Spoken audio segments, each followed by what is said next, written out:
Good morning friends, welcome to my channel Anokhi Mohabbat. और आप देख रहे हैं bonds of love. Last episode में हमने देखा था कि जहाँ पर जो महक रहती है वो वहाँ नहीं रहती है पुणे में, लेकिन अपनी गर्लफ्रेंड के लिए इतनी ज़्यादा प्रोटेक्टिव रहती है कि दुनिया की चीज़ों को यहाँ से वहाँ हिला दे, वो वाली बंदी रहती है। इसलिए अपने दोस्तों को भेज कर वो वहाँ पर उसे प्रोटेक्ट तो कर लेती है, लेकिन अब यहाँ से उसे पता चलता है कि चीज़ें कुछ ज़्यादा ही डिस्ट्रैक्ट हो चुकी है। उसकी गर्लफ्रेंड उसके हाथों से पूरी तरीके से निकल रही है और गलत हाथों पे जा रही है। इसलिए अब वो उसके दिमाग में आता है कि सैटरडे संडे जाएगी। और यहाँ पे नताशा भी कंटिन्यूस ब्रेन वॉश कर रही रहती है अब महक का। अब उसके आगे फाइनली वो कॉलेज जाती है मायरा, और वहाँ पे स्टडीज़ करती है। और वहाँ पर जो हमारी महक रहती है वो उसे मैसेजेस पर मैसेजेस भेज रही रहती है। वो ऑफिस में रहती है, बट एक दिन भी ऐसा टाइम नहीं रहता है कि वो मैसेजेस ना भेजे। पर यहाँ पर महक को लगता है कि अब उसकी मायरा को ऐसा लगता है कि महक उसकी लाइफ को कंट्रोल करना चाहती है, और उसके दिमाग में सिर्फ नताशा की दी हुई बातें ही दिमाग में चल रही रहती हैं कि भाई वो तो तुझे कंट्रोल करना चाहती है, इसलिए तेरे साथ ऐसा कर रही है। और ये सब चीज़ें उसके दिमाग में चल रही रहती है, और इसकी वजह से वो उसको कुछ भी रिस्पॉन्स नहीं देती है। फिर वहाँ पर वो ऐसी अपने कॉलेज में भी जाती है। उसका एक सरप्राइज टेस्ट होता है जिसमें जो हमारी मायरा है वो सरप्राइज टेस्ट देती है, जो वहाँ पर आता है। और आप यकीन नहीं मारोगे, उस सरप्राइज टेस्ट पे वो लिखने के लिए जब बैठती है तो उसके दिमाग ही नहीं चल रहा रहता है। वो कुछ एग्ज़ाम में लिख ही नहीं पा रही रहती है। और यहाँ पर जो सर होते हैं वो उसे कहते हैं कि क्या हो गया है, तुमने पूरी ब्लैंक शीट दी है, तुम पहली बंदी हो जिसने यहाँ पर टॉप किया था, and you are the third topper, और अब तुम यहाँ पर क्या कर रही हो। मायरा तुम ठीक तो हो कि नहीं। तभी उसे कहती कि सॉरी सर, मेरा दिमाग थोड़ा ठीक नहीं चल रहा है, आई एम रियली सॉरी। और ऐसे बोलकर ना वो वहाँ से क्लासरूम से भाग जाती है। यहाँ पर अब चीज़ें ना टीचरों को भी कुछ सही नहीं लगनी रहती है। तब यहाँ पर जो टीचर्स एक स्टाफ रूम में रहते हैं, वो लोग डिस्कस कर रहे रहते हैं कि वो बताते हैं कि मायरा का आजकल पढ़ाई में ध्यान नहीं लगा रहता है और वो कुछ नहीं कर रही रहती। तभी वहाँ पे एक मैम बोलती है कि मायरा ना महक की रूममेट थी ना। तो उसे कहते हैं कि हाँ, महक की रूममेट थी। और अभी तो महक ने तो जहाँ तक मुझे पता चल रहा है, आकांक्षा मैम बोलती है कि उसने तो वो क्लासेस अटेंड, अभी वो महक ने तो कॉलेज वो ऑफिस अटेंड कर लिया है। उसका कैंपस सिलेक्शन हुआ था ना एबीवाई में, तो उसने वो अटेंड किया है। तो कहती है कि मायरा के पिछली बार के भी ग्रेड्स बिल्कुल अच्छे नहीं रहे। सरप्राइज टेस्ट तो वो दे ही नहीं पा रही है, और पिछली बार का जो हमारा ये जो टर्म एग्ज़ाम्स हुए थे उसमें भी उसने बहुत ज़्यादा वर्स्ट रिजल्ट आया है। इतना वर्स्ट तो वो कभी लेकर ही नहीं आती। शायद उसके साथ कुछ चीज़ें ठीक नहीं चल रही है। तो तभी आकांक्षा मैम कहती हैं कि हाँ, मुझे भी चीज़ें कुछ ठीक नहीं लग रही है।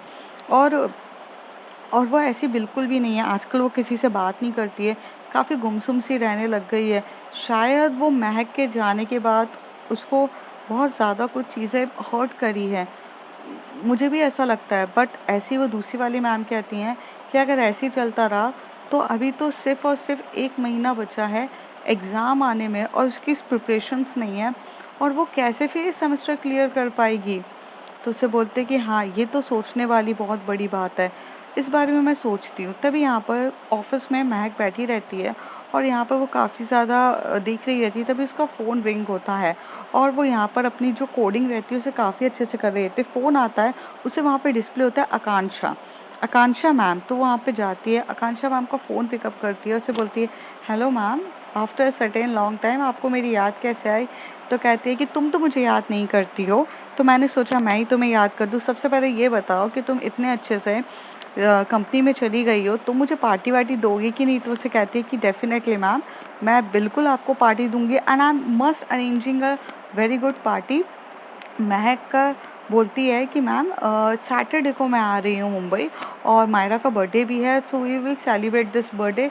तो मैं मायरा के बर्थडे पे ये सब चीज़ें करना चाहती हूँ, तो आप प्लीज़ ज्वाइन करिए हमें।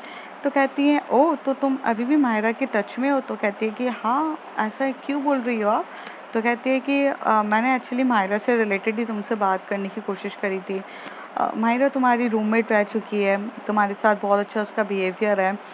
पूरा कॉलेज जानता था कि that you are the having a very good bonding, almost best friends ही तो तुम लोग। तो कहती है कि जी मैम। तो उसे कहते हैं बट इन दिनों मायरा के ग्रेड्स बहुत ख़राब आए हैं। उसका सरप्राइज टेस्ट में भी वो सरप्राइज टेस्ट पे कुछ एग्ज़ाम नहीं लिख पा रही है। वो इवन उसका बिहेवियर भी काफ़ी ज़्यादा चेंज हो चुका है महक। और बहुत सी चीज़ें उसके साथ अजीब हो रही है। क्या तुम्हें नहीं लगता है कि तुम्हें इस बारे में पता है कि उसके साथ ऐसा क्यों हो रहा है? क्योंकि यहाँ पर जो बंदी एकदम पढ़ाई में आंसर देने के लिए एकदम रहती थी, वो अब आंसर नहीं दे पा रही है। क्लासेस वो अटेंड कर रही है, बट वो उसका माइंड ऐसा लगता है कि वो एब्सेंट है। There is something different is happening to her. Do you know what is the actual reason?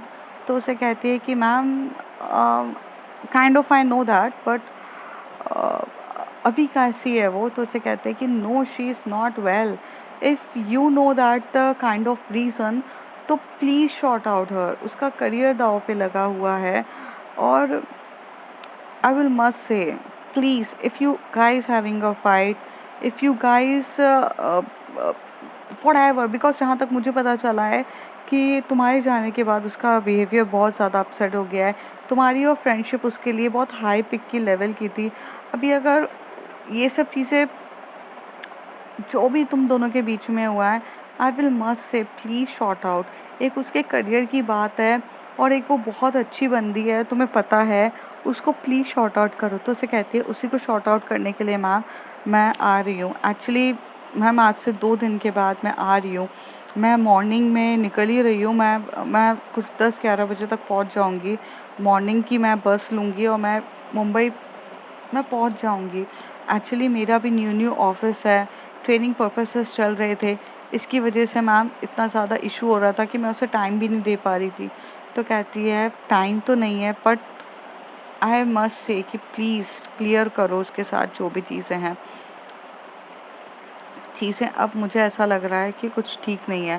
तुम्हें पता है ना कि I am always there to guide you. So तो उसे कहती है मैम, डेफिनेटली मैं चीज़ों को समझने की कोशिश करूँगी, और आप चिंता मत करिए। मैं डिसाइड करने की कोशिश कर रही हूँ कि मैं क्या करूँ। तो वो उसे बोलती है कि आई होप कि आप समझ जाओ और कोशिश करो कि यार चीज़ें काफ़ी अच्छे से हों, क्योंकि यहाँ पर जो है चीज़ें नहीं हो पा रही है। और यही एक बिगेस्ट रीज़न है जिसकी वजह से वो अपनी स्टडीज़ पे भी कंसंट्रेट नहीं कर पा रही है। और मैं ये चाहती हूँ कि आप उसको एक प्रॉपर तरीके से गाइड करो। आकांक्षा मैम के ये कहने के बाद जो हमारी महक रहती है, वो फ़ोन रख देती है। अब उसके दिमाग में सिर्फ एक ही चीज़ चल रही रहती है कि क्या करूँ मैं? मतलब मुझे कुछ भी चीज़ समझ में नहीं आ रही है कि मैं क्या करूँ, और ऐसे कैसे मायरा इतनी ज़्यादा हो गई है। महक कहीं न कहीं अपने आप को ब्लेम कर रही थी, या तो किसी से मोहब्बत मत करो, और मोहब्बत में उसे इस स्टेज पे लाकर कभी मत छोड़ो। कहीं न कहीं वो अपने आप को इन सब चीज़ों के लिए ज़िम्मेदार मानती थी। लेकिन एक बात बताइए, क्या महक पूरी तरीके से गलत थी? क्या महक ही सबसे ज़्यादा गलत थी? ऐसा तो बिल्कुल नहीं था। मायरा की भी एक रिस्पॉन्सिबिलिटीज़ बनती है उसे समझने की। लेकिन मायरा एक एक ऐसी बंदी रहती है जो अपना ब्रेन वॉश किसी से करवा कर बैठी रहती है। थोड़ी देर में यहाँ पर जो महक रहती है, वो उसके जो मैनेजर होते हैं वो उससे बात करते हैं, और मैनेजर उसे कहते हैं कि आप इधर आइए। तो वो उसको अंदर क्लास में बुलाते हैं और उससे बात करने के लिए चले जाते हैं, और वो वहाँ पर उसे बताते हैं कि well done Mahak, you completely do it's very well.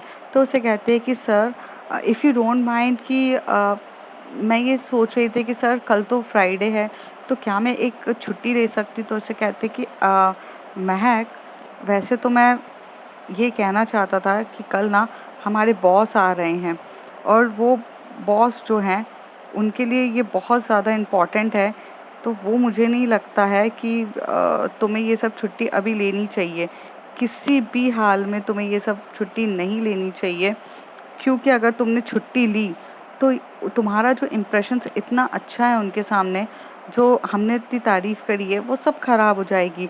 So please, कल बॉस आ रहे हैं, आप ये छुट्टी ना लो तो ज़्यादा बेटर है।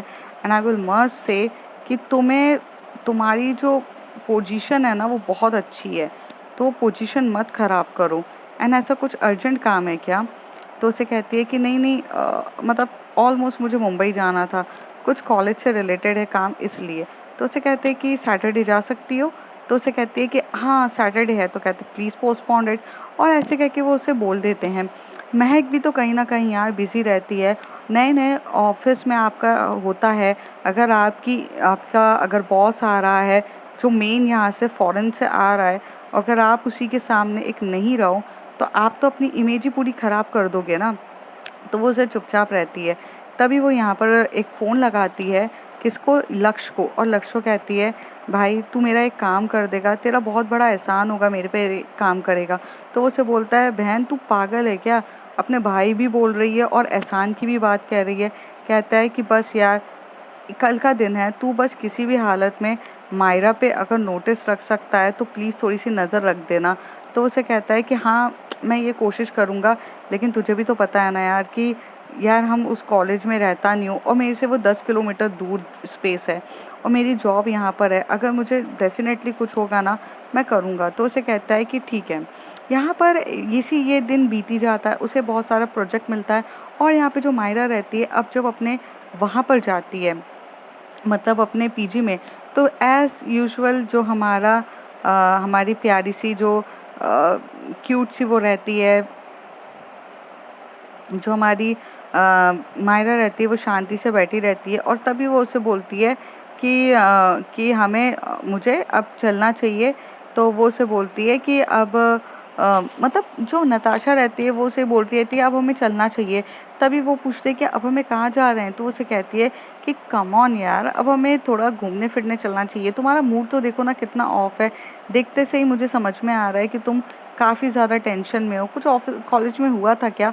तो उसे कहती है कि आज मेरा एग्ज़ाम था और मैं अच्छा नहीं कर पाई। तो कहती है इसलिए तुम अच्छा नहीं कर पा रही हो, क्योंकि क्या हो रहा है कि तुम्हारा ध्यान नहीं है, तुम बहुत ज़्यादा टेंशन में हो।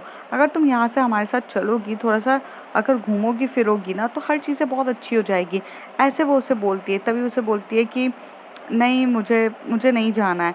तभी उसे बोलती कम ऑन, उसका हाथ पकड़ते हुए नताशा एकदम से लेते हुए जाती है और वहाँ पे मैसेज कर देते हैं कि विवियान को कि तुम किसी भी हालत में आ जाओ और यहाँ पर चीज़ें स्टार्ट कर देती है। यहाँ पर जो हमारी प्यारी सी जो मतलब प्यारी सी जो मायरा रहती है, वो कुछ उसका दिमाग ही नहीं चल रहा रहता है और इन लोगों के साथ घूमने के लिए चली जाती है। वहाँ पर वो आता है, विवियान यहाँ पर सिर्फ अकेले आता है और मायरा के साथ वो एक नरीमन पॉइंट रहता है। नरीमन पॉइंट्स में जाते हैं, काफ़ी अच्छे से बैठते हैं और एक दूसरे के साथ बहुत क्यूट तरीके से बात कर रहे रहते हैं। और यहाँ पर उसका ध्यान जो रहता है कि बाकी कपल्स पे वो ध्यान देती है। तो उसका ध्यान ये रहता है कि यार वो ये सोचती है कि यार बाकी कपल्स पे उसका ध्यान रहता है, तो वो उसे देख रही रहती है। तभी वो अक्षय बोलता है कि यार कपल्स कितने क्यूट लगते हैं ना, कि जब हम इनके साथ हो तो कितने अच्छे लगते हैं ना कपल। तो उसे वो बोलता है, तभी वो उसे बोलती है कि तुम्हें भी किसी की याद आती होगी ना। तो उसे कहती है कि मुझे, हाँ मुझे याद आती है। तो उसे कहती है कि तुम्हें किसकी याद आती है? तो उसे कहते हैं महक की याद आती है। तभी वो अपनी फ्रेंड की तरफ देखते हुए बोलता है कि तुम इसे बोलो ना। तो वो उसे बोलता है कि यार महक ने तो यार एक चीज़, मतलब वो तो तुम्हें प्यार व्यार करती नहीं है, तुम क्यों मतलब इस तरीके से उसके ऊपर ऐसे लगी रहती हो? वो तुम्हें प्यार व्यार बिल्कुल भी नहीं करती है। तो यार तुम उसको छोड़ो ना, मैं तुम्हें बताता हूँ, इधर चलो।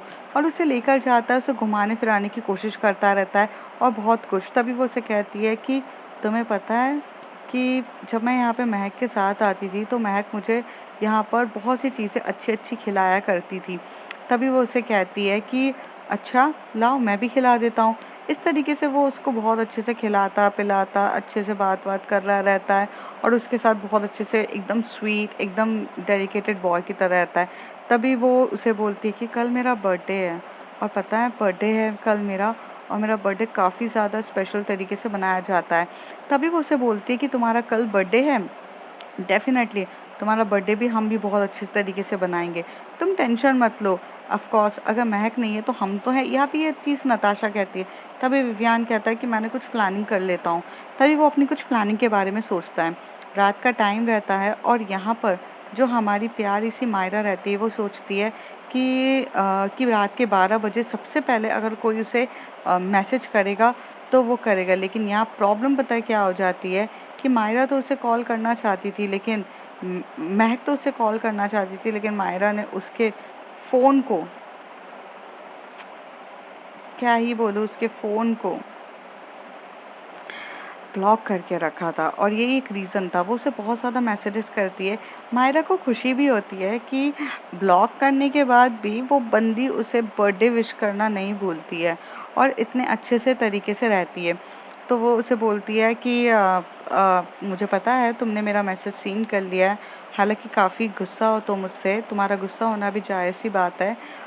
मैं उतनी अच्छी गर्लफ्रेंड नहीं हूँ, मैं तुम्हारा ध्यान नहीं रख पाती हूँ, बट क्या तुम मुझे एक चांस नहीं दोगी? क्या तुम मुझसे बात तक नहीं करोगी? क्या तुम प्लीज़ एक मुझे ब्लॉक से निकालोगी? I genuinely want to talk with you, please तुम ये नहीं कर सकती हो क्या? तभी वो उसे बोलती है कि वो मैसेजेस पढ़ रही रहती है लेकिन कुछ नहीं करती है। तभी जो नताशा रहती है रात को सो जाती है और जो हमारी मायरा रहती है वो यहाँ पर सोचती है कि अब मैं क्या करूं? तभी वो वहाँ पर जाती है धीरे से और जाकर ना एकदम से उसे अनब्लॉक करती है। महक रात के 2 बज चुके थे लेकिन वो सोई नहीं थी क्योंकि उसे अपनी गर्लफ्रेंड की टेंशन इतनी ज़्यादा थी कि इससे ज़्यादा वो कुछ नहीं बता सकती है। प्यार पता है आई लव यू कहने से नहीं होता है, उसकी वर्डनेस और उसकी चीज़ों से होता है। यहाँ महक उसको सबसे ज़्यादा प्यार कर रही रहती है। मायरा बहुत ज़्यादा इन्फ्लुएंस हो चुकी थी, किसी के ब्रेन वॉश में वो बहुत ज़्यादा आ चुकी थी।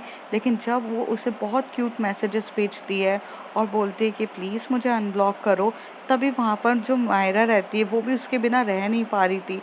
वो उसके अंदर भी इतनी तलब रहती है कि वो जाती है और बालकनी में बैठ के उसे अनब्लॉक करती है। रात के 2 बजे ही रहते हैं कि यहाँ पर जैसे वो अनब्लॉक करती है, मायरा के अनब्लॉक करने पे महक को पता नहीं क्या होता है कि वो 2 बजे एक बार उसको ऐसी रैंडमली कॉल कर देती है। उसके अंदर से इंट्यूशंस आ रहे थे कि मुझे एक और बार ट्राई करना चाहिए। शायद इतने कहने पे महक ने मुझे अनब्लॉक से हटा दिया हो और वो मतलब ऐसी कर देती है।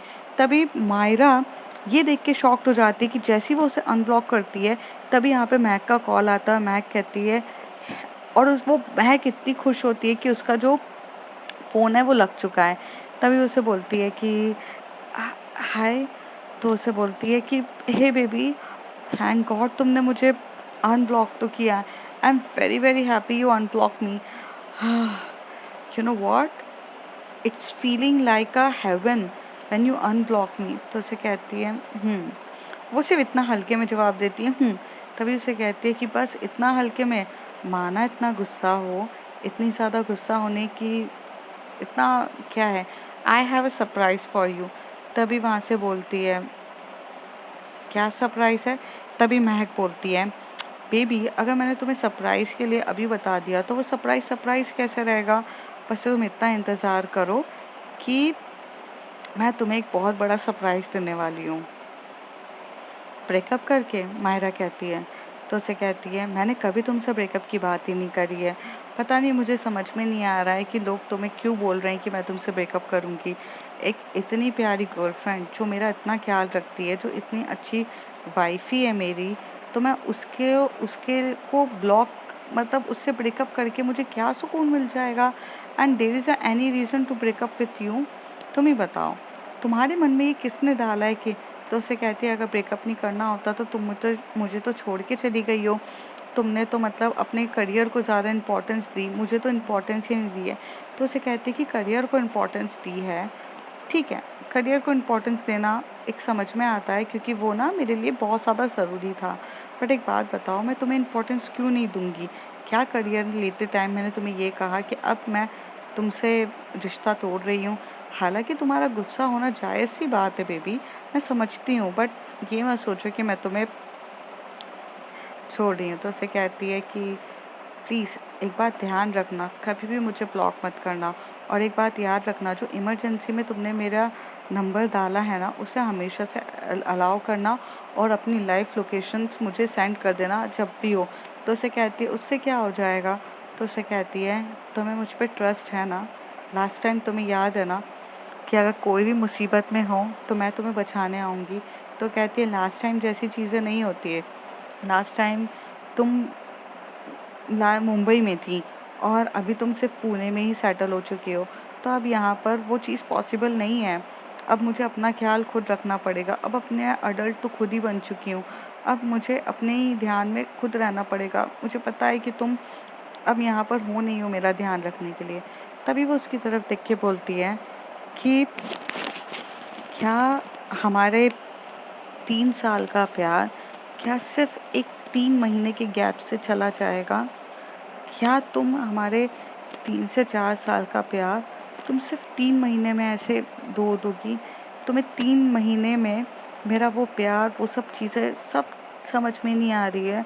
मुझे नहीं पता तुम क्या सोच रही हो, क्या तुम्हारे दिमाग में चल रहा है, पर तुम मेरी एक बात को तो बहुत प्यार से समझो ना कि तुम्हें मेरे पे ट्रस्ट नहीं है क्या? उस समय भी मैं पुणे में थी जब तुम्हारे साथ अल्पेश गलत करने की कोशिश कर रहा था, लेकिन मैं फिर भी वहाँ पर आई तुम्हें प्रोटेक्ट करने के लिए। तुम्हें ट्रस्ट नहीं है मुझ पे? तो वो कहती है बहुत है। तो कहती है तो फिर भरोसा रखो ना। कल मेरा बर्थडे है, मायरा कहती है, और मुझे ऐसा लगता है कि इस बर्थडे पे मैं अकेली रह जाऊंगी। तो उसे कहती है ऐसा हो सकता है कि आपका बर्थडे हो और अपने बर्थडे पे आप कभी अकेले रह पाओ? लाइफ में कभी ऐसा नहीं होगा, ट्रस्ट मी। तभी वहाँ पर वो कहती है कि अच्छा मैं फ़ोन रखती हूँ।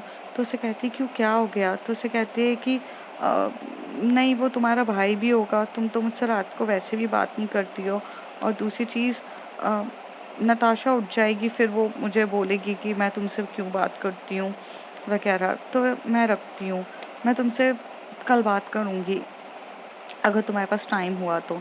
मायरा ऐसे कहती है। तो वो बोलती है baby always I have a time for you, you can call me any time, but please it's a kindly request, block मत करना। महक यहाँ पर अपने आप को पूरे तरीके से उसकी सामने सिलेंडर करते हुए ऐसे बात कर रही रहती है। वक्त बीत चुका रहता है, अब उसका बर्थडे आ चुका रहता है।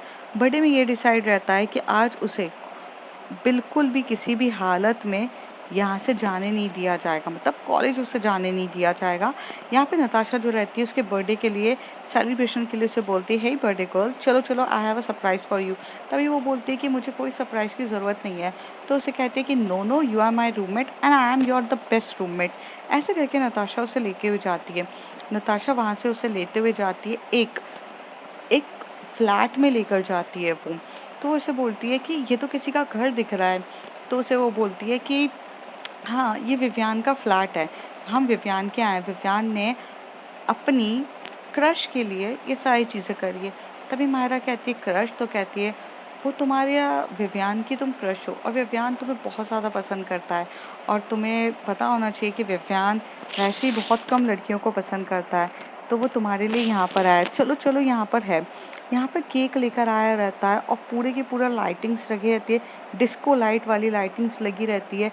रूम को बहुत अच्छे से सजाया जाता है, और एक रूम जो रहता है 2 BHK रहता है, तो एक रूम को भी बहुत ज़्यादा सजाया जाता है और यहाँ पे होती है। तभी वो नताशा जब उसको बहुत अच्छे से बोलती है कि केक काटो, कटिंग करो, यहाँ पर उसे महक की बहुत ज़्यादा याद आ रही रहती है। उसे महक बहुत याद आ रही थी और उसे कहती है कि महक ने सुबह से मुझे कॉल भी नहीं किया है, कुछ किया है नहीं, रात अभी यहाँ के 12 बज रहे हैं और महक मुझे कुछ भी नहीं करी। तभी वो महक का क्या करती है, वो उसे बोलती है कि क्या मैं वॉशरूम में जा सकती हूँ? तो नताशा बोलती है ये क्या पूछने की बात है, जाओ वॉशरूम यूज़ करो। तभी वो यहाँ पे नताशा जो रहती है उसके से चुप कर वो वॉशरूम में जाती है, अपना मोबाइल लेके हुए जाती है। तभी यहाँ पर उसके दोस्त लोग जाके बोलते भाई पार्टी आज अच्छे से होगी ना, तूने सब चीज़ अरेंज किया है ना? तो बोलते कि हाँ मैंने हर चीज़ अरेंज करी है, तू टेंशन मत ले, इस बार तो कद्दू कटेगा तो सब में बटेगा, तू टेंशन मत ले, और आज ही के आज कद्दू कटेगा। नताशा बोलती है गाइस बी केयरफुल, ओके, उसे पता नहीं चलना चाहिए कि जो तुम्हारा प्लान्स है, मैं मैं यहाँ से बाहर वेट करूँगी। तो उसे कहते हैं कि बिल्कुल तू टेंशन मत ले, हर ये चीज़ कोई हम पहली बार थोड़ी ना कर रहे हैं, हर बार करते हैं, तू टेंशन मत ले, we are well prepare for that. यहाँ पर ये सारी बातें मायरा सुन तो लेती है, अब उसे डर लगने लग जाता है। तभी वो क्या करती है, अपना जो फ़ोन रहती है वो साइलेंट पे कर देती है और चुपचाप फ़ोन लगा रही रहती है महक को। महक जो रहती है वो फ़ोन पिकअप नहीं कर रही रहती है, क्योंकि वो यहाँ पे प्लानिंग कर रही रहती है एक साइड पे, कि वो यहाँ पर एकदम से प्लानिंग कर रही रहती है कि अभी मायरा का बर्थडे है, मैं उसे सरप्राइज़ दूँगी। और ये जो प्लानिंग कर रहे रहते हैं, वो युक्ति के फ्लैट पे प्लानिंग कर रहे रहते हैं कि एकदम डेकोरेशन कर रहे रहते हैं। और यहाँ पर 12 बजे क्या 11 बजे हमारी महक पहुँच जाती है और वो उसे सरप्राइज़ देना चाहती है। उसे लगता है कि वो कॉलेज गई है और कॉलेज से वो जैसे 5 बजे आएगी तो उसको वो बहुत अच्छे से मिलने जाएगी, रोज़ लेकर जाएगी, उसे सेलिब्रेट करेगी। लेकिन यहाँ पर ना जब मायरा का कॉल आता है तो यहाँ पे आरुषि कहती है कि सुन ना, मायरा का कॉल आ रहा है। महक यहाँ से जाते हैं क्योंकि फ़ोन जो रहता है वो वहाँ पर रख देती है। वो जाकर देखती है और जैसी वो उठाने वाली रहती है तो फ़ोन कट हो जाता है। अब यहाँ पर वो फ़ोन पे एक लाइव लोकेशन भेज देती है और वहाँ लाइव लोकेशन भेजने के बाद नीचे लिखती है, महक, मैं शायद से कोई बड़ी सी प्रॉब्लम में फंस चुकी हूँ, प्लीज़ हेल्प मी। कल ही तुमने कहा था ना कि मुझे तुम पे ट्रस्ट होना चाहिए, लगता है कि आज आज मेरे साथ कुछ बहुत बुरा होने वाला है, प्लीज़ हेल्प। ये मैसेजेस पढ़ने के बाद महक की सिट्टी पिट्टी गुल हो जाती है। महक लोकेशंस पे देखती है, महक उसे रिवर्स कॉल करती है, बट कोई रिस्पॉन्स नहीं आ रहा रहता है। यहाँ पर महक की भी हालत ख़राब हो जाती है। यहाँ पर युक्ति वगैरह सबके सब यहाँ से भागते हैं। मतलब युक्ति जो रहती है, आज उसने ऑफिस से हाफ डे लिया रहता है और वो सोच रही रहती है कि वो सेकंड हाफ में जाएगी, फर्स्ट हाफ में ये पूरा डेकोरेशन करेगी, लेकिन वो सेकंड हाफ में भी नहीं जा पाती है। वो सर को कॉल करके बोलती है, सर देर से। ये लोग उस लोकेशन पे भागते हैं, फोर्स करने लगते हैं, बहुत तेज़ी से भागते हैं। और यहाँ पर जो हमारा वो हमारा जो विव्यान रहता है, वो यहाँ पर एक केक लेकर आता है। उस केक में ना कुछ, वो जो केक बोलते हैं ना, रम केक होता है ना, जो नशे वाला केक रहता है, वो केक में वो डालकर लाता है, नशे की गोली लेकर आता है और उसे दे रहा रहता है। लेकिन जहाँ पे जो मायरा रहती है, वो काफ़ी ज़्यादा सतर्क हो चुकी रहती है कि अब उसको कुछ चीज़ें डेंजरस लगने लगती है। तो वो उसे बोलती है कि तुम मैं ये बोल रही हूँ कि ये खाओ ना। तो उसे कहती है कि नहीं, मुझे नहीं खाना है। तो उसे कहते हैं कि खाओ ना, खाओ ना। तभी उसे कहती है कि प्लीज़ हैव अ ड्रिंक। तभी नताशा बोलते है, कम ऑन यार, मैं अपना केक खिला देती हूँ। इन लोगों को तो रम का केक खाने की आदत थी, तो वो लोग ऐसे डायरेक्ट उसे बोल देते हैं और उसे ज़बरदस्ती खिला देते हैं। यहाँ पर जो हमारी मायरा रहती है, उसको एकदम नशा होने लगता है। वो ड्रिंक्स तो नहीं लेती है, लेकिन उसे केक में ही उसको नशा होने लगता है। अब उसके दिमाग में नहीं चलता है कि क्या चीज़ें हो गई है और क्या चीज़ें चल रही है। वो बहुत ज़्यादा टेंशन में होती है। महक यहाँ से गाड़ी की स्पीड बढ़वाती है, मतलब टैक्सी वाले को बोलती है, मुंबई वाले को बोलती है, अरे भाई तू भाई भगा। तो उसे भगाते भगाते ये लोग उस लोकेशन पे पहुंचते हैं। लोकेशन पे पहुंचने के बाद इन्हें समझ में आता है लोकेशन तो यही है, बट बिल्डिंग कौन सी है, कौन सी बिल्डिंग है, इस बिल्डिंग में इतने सारे फ्लैट्स हैं, हम कैसे पता करेंगे।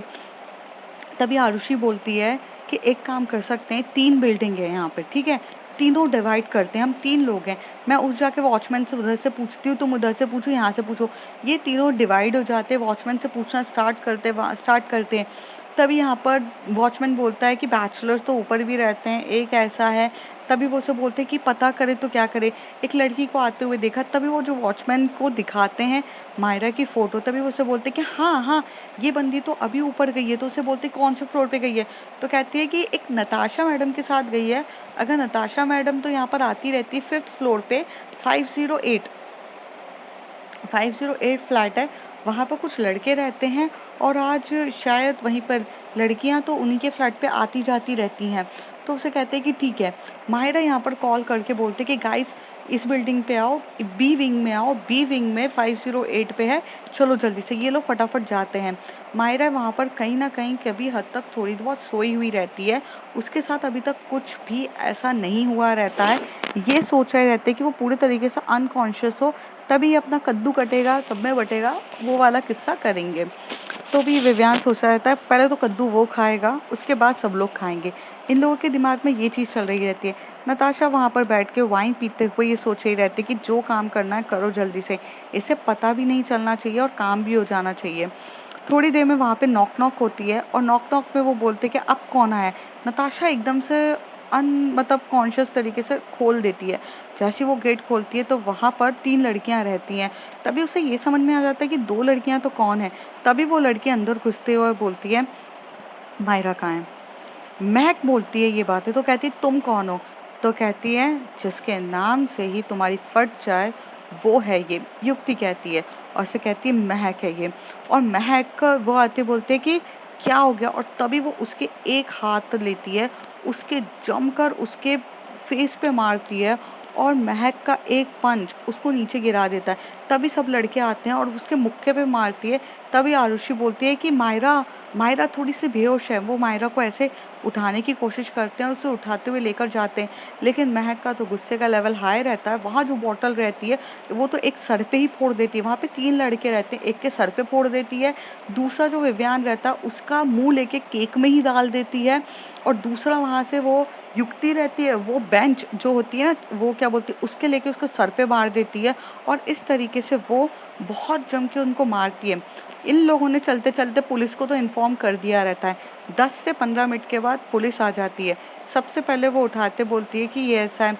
पुलिस वाले उन लोगों को इतना थप्पड़ मारते हैं, उन लड़कों को पूरे के पूरे लेके जाते हैं, और साथ ही साथ नताशा को भी लेते हुए जाते हैं। तभी वहाँ पर ये लोग जाते हैं, इसको डॉक्टर के पास लेके जाते हैं। महक आरुषि को मायरा को लेके डॉक्टर के पास जाती है, लेकिन under the guidance of policeman. Police वाला भी, वहाँ का जो इंस्पेक्टर रहता है वो भी उनके पास जाता है, और वो से बोलते हैं कि इसको इसको एक्चुअली में ड्रग्स दिया गया है, और ये वो वाला ड्रग्स है जो इसको पूरे के पूरे बेहोश किया जाए, और ये ड्रग्स इतना पावरफुल है कि इनके साथ कुछ भी हो जाए इन्हें पता भी नहीं चलेगा। Maybe I you know कि मैं किस टाइम की बात बोल रही हूँ, कि मे बी इनके साथ बुरा कुछ हो जाए बट इनको पता भी नहीं चलेगा। तो उसे पुलिस वालों को ये चीज़ समझ में आ जाती है। पुलिस वाले बोलते हैं कि अब हम पता करते हैं। युक्ति वगैरह ये सब जो रहती है वो सब आरुषि के मतलब युक्ति, आरुषि, मायरा के पास ही खड़ी हुई रहती है। महक जो रहती है वो इंस्पेक्टर के साथ बोलती है कि पहले मुझे उन लोगों से बात करनी है, फिर आप बात करेंगे। तो उसे कहती है कि ठीक है। यहाँ से जो महक रहती है वो जाती है और उन लड़कों को थप्पड़ मारते हुए पूछती है कि क्या इंटेंशंस थे। एक इंसान को ड्रग्स देना इंटेंशन होती, तभी वो एक लड़की को बोलती है तुम तो लड़की हो ना, तुम इन सब चीज़ों में कैसे इन्वॉल्व हो सकती हो, तुम्हारे बीच में ये चीज़ें समझ में नहीं आती है कि एक लड़की के साथ तुम क्या कर रही हो। कहते हैं ना, औरत ही औरत की दुश्मन होती है। तुमने क्या अपनी ये इंसानियत बेच खाई है? अगर तुम्हारे साथ कोई 3 लड़के तुम्हारी मर्जी के बिना अगर तुम्हारे साथ कुछ कर्म करते हैं, दुष्कर्म करते हैं, तब तुम्हें ये सब चीज़ें होगी। तुम एक औरत के नाम पे धब्बा हो, और तुम किस तरीके से इन 4 लड़कों का साथ दे सकती, इन 3 लड़कों का साथ दे सकती हो? तुम्हें शर्म नहीं आती? इन लड़कों से तो मैं कोई चीज़ की उम्मीद नहीं करती, लेकिन तुमसे तो मैं क्या करूँ, तुम कितनी वल्गर सोच है तुम्हारी। और ऐसे कहके वो उसे बहुत थप्पड़ मारती है। पुलिस वाले भी कुछ नहीं कहते हैं, और 2-3 थप्पड़ मारती है और कहती है कि आपको पता है अब इसके आगे क्या करना है। थोड़ी देर में वो यहाँ से मायरा उठ जाती है, और मायरा का पहला सवाल होता है महक महक। महक यहाँ से भागते हुए जाती है और मायरा के पास आती है, और उससे बोलती है कि हाँ हूँ मैं। तभी वो बोलती है I am really sorry Myra. Myra बोलती है आई एम रियली सॉरी महक, कि मैंने मैंने ध्यान नहीं दिया। यहाँ से महक भी कहती है आई एम रियली सॉरी, मैं तुम्हें शायद से समझा नहीं पाई बहुत सी चीज़ें। इन दोनों के बीच में शॉर्ट आउट होता है, और यहाँ पे जो मायरा होती है उसे महक जो रहती है वो लेकर आती है अपने यहाँ पर रूम पर युक्ति के, और वहाँ पे उसका बर्थडे सेलिब्रेट किया जाता है। काफ़ी ज़्यादा डर लग रहा रहता है, और बर्थडे सेलिब्रेट किस तरीके से होता है वो बर्थडे सेलिब्रेट करने के बाद उन दोनों के बीच में वो बैठती है और उसे समझाती है मायरा को कि देखो मैंने कभी तुमसे प्यार करना ही सोचा। तभी यहाँ तक मायरा को समझ में आ चुका रहता है कि उसने भी बहुत सी चीज़ों की जिद करी है, और अपनी चीज़ों के लिए वो भी शर्मिंदा है। दोनों ही यहाँ पे चीज़ें होती हैं, दोनों के बीच में काफ़ी अच्छे से शॉर्ट आउट होता है। दोनों वहाँ पे क्लियर करते हैं, एक दूसरे को लिप किस करते हैं, और वहाँ पे क्लियर होता है। मायरा यहाँ पर बोलती है कि मुझे हॉस्टल जाना पड़ेगा। तो 2 दिन तक ये दोनों साथ में रहते हैं, वो सब पूरी चीज़ें क्लियर करती है। 2 दिन के बाद मायरा यहाँ से चली जाती है हॉस्टल, और हॉस्टल में ये चीज़ का ध्यान रखते हैं कि ऐसी गिरी हुई लड़कियों को हॉस्टल से ही निकाल दिया जाता है। अब मायरा वहाँ पर अकेली रहती है, उसको कोई भी रूममेट नहीं चाहता। अब वो स्टडीज़ पे भी फोकस करती है, और यहाँ पर जो महक रहती है अपने वो लॉन्ग डिस्टेंस रिलेशनशिप इनका चल रहा रहता है। करीब 1 साल के बाद जब मायरा की पूरी 4th ईयर उसका कंप्लीट हो जाता है, 1 साल हो जाता है। 1 साल के बाद यहाँ पर जो हमारी महक रहती है ट्रांसफ़र लेती है अपने ABY कंपनी का जो फर्स्ट ऑफिस खुला रहता है मुंबई में रहता है, और वो वहाँ पे ट्रांसफ़र लेती है, और ऑफिस की तरफ से उसको अकोमोडेशन भी मिलता है, पूरे तरीके से फ्लैट मिलता है। उस फ्लैट पे को वो रेंट पे लेती है, मतलब फ्लैट उसको कंपनी से ही मिलता है। वहाँ पे वो बकायदा मायरा को बुलाती है, मायरा के साथ वो रिलेशनशिप करती है, और मायरा यहाँ पर अपनी पीजी कर रही रहती है। अब ये लोग हैप्पीली आफ्टर रहते हैं, और इस तरीके से इनकी पूरी की पूरी जर्नी ख़त्म होती है। लास्ट का बताने का मकसद ये था इस स्टोरी से कि एक तरफ से देखा जाए तो दो तरीके के लोग होते हैं। एक ऐसे लोग जो महक के फ्रेंड सर्कल रहता है कि भाई वो उसे वहाँ पर बैठे बैठे फ़ोन कर देती है, तो वहाँ पर वो लोग अपनी रिस्पॉन्सिबिलिटी समझ के उसे भाभी मानते हुए उसे बचाने आ जाते हैं। हालांकि उन लोगों का इंट्यूशन तो उसी दिन वैसा था कि उसे ड्रिंक कराते हुए अपना कद्दू कटेगा सब में बटेगा वो उसी दिन करना चाहते थे। बट वहाँ से रहते हुए उसके फ्रेंड सर्कल लोग आते हैं, उसे बचाते हैं। इतना पावरफुल फ्रेंड सर्कल वो रहता है। एक अच्छे फ्रेंड्स रहे तो लाइफ जन्नत होती है, वरना हेल हो जाती है। वही रहता है, ज़िंदगी आबाद भी होती है, बर्बाद भी होती है। तो यहाँ पर मैं आप लोगों को ये बताना चाहती हूँ कि अच्छा फ्रेंड सर्कल हो तो आपकी लाइफ में वो कभी भी कोई से भी डिस्टेंस पे हो, आपकी मदद करने हमेशा से आएंगे। और ऐसा ही होता है, महक के फ्रेंड्स आते हैं उसे बचाने के लिए, लेकिन दूसरी तरफ एक फ्रेंड सर्कल होता है जो मायरा का रहता है, जो उसे गड्ढे में ही गिराना चाहते थे। पहले टीना मिलती है, वो भी उसे गड्ढे में गिराना चाहती थी, और अब उसे मिलता है ये नताशा वाले लोग जो उसे गड्ढे में ही गिराना चाहते थे, जो उसे बर्बाद करना चाहते थे। एक तरफ एक रूममेट होती है महक जैसी, जो उसे सही तरीके से प्रोटेक्ट करती है, उसका होती है। और एक रूममेट होती है नताशा जैसी, जो उसका फ़ायदा उठा के मैन्युपुलेट करती है, ब्रेन वॉश करती है। आपकी रियल लाइफ में भी ऐसे ही दो प्रकार के लोग आपकी लाइफ में होते हैं। कोई एक अच्छा होता है, कोई एक बुरा होता है। आपके ऊपर है कि आप वो अच्छे इंसान को फाइंड आउट करो और बुरे इंसान को अपनी लाइफ से गेट आउट करो। तो बीइंग अ रूममेट, आपको कभी अच्छे भी मिलते हैं, कभी बुरे भी मिलते हैं, क्योंकि आपकी लाइफ की जर्नी में आपको कुछ अच्छे लोग मिलेंगे, कुछ बुरे लोग मिलेंगे। तो आपको यहाँ पे डिसाइड करना है। कुछ अच्छे फ्रेंड्स होते हैं जो अच्छी आदतें सिखाते हैं, लाइक आपको पढ़ाई करना, आपको आपके करियर पे सपोर्ट करना, आपको रीडिंग सिखाना, आपको नॉलेजेबल चीज़ सिखाना। और कुछ लोग होते हैं जो आपको अल्कोहल सिखाते हैं, कुछ लोग आपको ड्रग्स लेना सिखाते हैं, और कुछ आपको गलत काम सिखाते हैं, एक वुमेनाइजर बना देते हैं। तो आपके ऊपर डिपेंड करता है कि आप किस तरीके से हों। सो बस यही आपकी स्टोरी थी, now the till the end. अगर मेरा मन किया या अगर आप चाहते हैं तो मैं इवनिंग की कोई स्टोरी डालूंगी, वरना फिर आपकी रेगुलर स्टोरी तो आपको 9 बजे मिलती है। तब तक के लिए bye bye, take care. If you like my story, like share and subscribe. Bye bye.